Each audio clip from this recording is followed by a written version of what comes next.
J'ai suivi une dame dans un parc.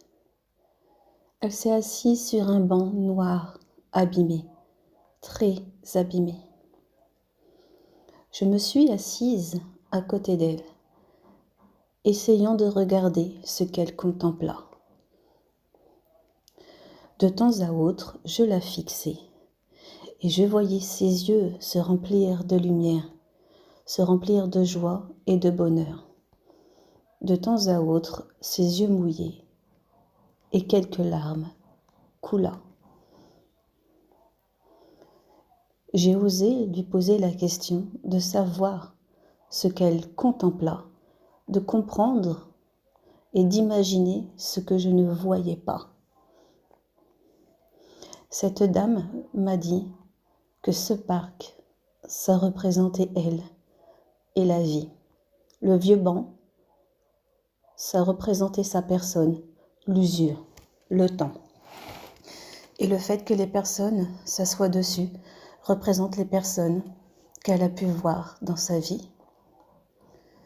Les fleurs représentent l'enchantement, les instants fugaces, les instants un peu épistolaires, les instants de joie, les fleurs teintant de rose, teintant de rouge, teintant de jaune et de orange. Ensuite, les oiseaux qui volent, les oiseaux qui chantent. Pour elle, ça représente un peu tout le monde, les gens, les enfants, la joie. Et ensuite, les arbres, ça représente le temps, la vie. Le temps qui s'écoule, la vie qui coule. Et le ciel bleu, le ciel que tout le monde a, que toutes les personnes ont. On a tous ce même ciel bleu. On contemple tous ce même ciel bleu. Je me posa et je regarda tout ce qu'elle pouvait me dire. Je poussa un souffle d'étonnement, un souffle détonnant, parce que je reçus en moi ce qu'elle vivait, ce qu'elle ressentait. J'ai compris l'intensité de la vie, l'intensité du temps, l'intensité des mouvements, l'intensité du présent, et que tout pouvait s'arrêter à tout moment. Je lui ai demandé si je pouvais poser ma tête sur son épaule, en fermant les yeux, pour justement me prendre cette dose de bonheur, cette dose de joie. Elle accepta.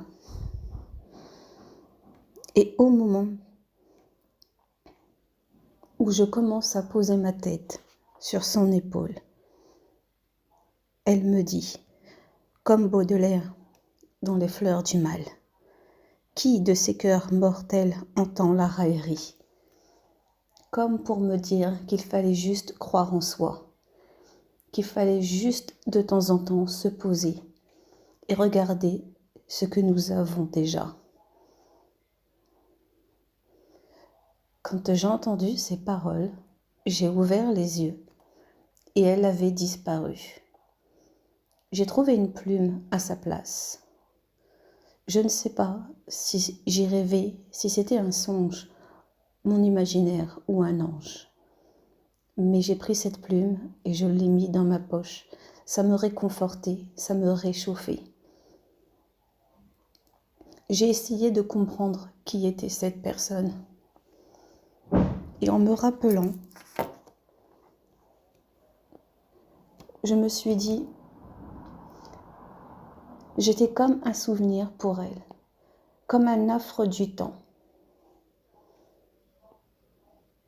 J'étais un peu comme son reflet, un peu comme si j'étais ce qu'elle avait été. Une forme d'introspection, une forme de retour dans son passé. Et elle était un miroir du temps.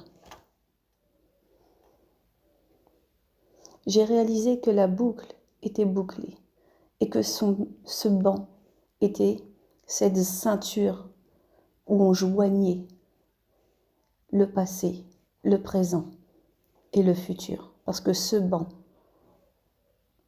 a été, est et sera encore là demain.